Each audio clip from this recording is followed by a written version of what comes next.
Σήμερα θα δείξουμε πώς γίνεται η εγκατάσταση του Scratch. Λοιπόν, ανοίγουμε έναν φιλομετρητή στο σελίδον, συγκεκριμένα το Google Chrome. Άνοιξε.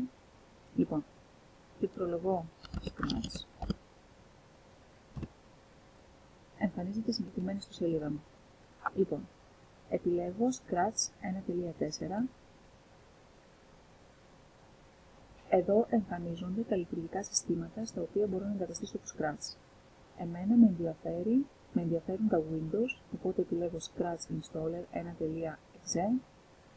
Πατώντας εδώ πάνω, βλέπω πως εδώ κάτω αρχίζει να κατεβαίνει το αρχείο μου. Λοιπόν, επιλέγω το βελάκι και εμφανίζεται στο φάκελο των λήψεων. Λοιπόν, πατώντας διπλό κλικ εδώ, πατάω ναι, εμφανίζεται αυτό το παράθυρο διαλόγου. Επιλέγω Next, πάλι Next, επιλέγω Install, περιμένω λίγα δευτερόλεπτα για να γίνει η εγκατάσταση.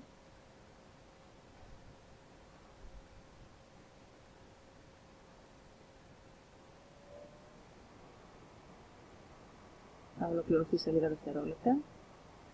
Πατάω Next και εμφανίζεται αυτό το παράθυρο διαλόγου. Λοιπόν, εδώ μου λέει ότι θα ξεκινήσει το Scratch και θα κάνει μια συνδόμευση στην επιφάνεια εργασίας μου. Πατάω Finish. Λοιπόν, άνοιξε το Scratch. Πάω στην επιφάνεια εργασίας. Βλέπω ότι έχει εγκατασταθεί. Μπορώ να ανοίξω το Scratch, να παίξω, να δημιουργήσω και να διερευνήσω αυτό το όμορφο περιβάλλον. Ευχαριστώ πολύ.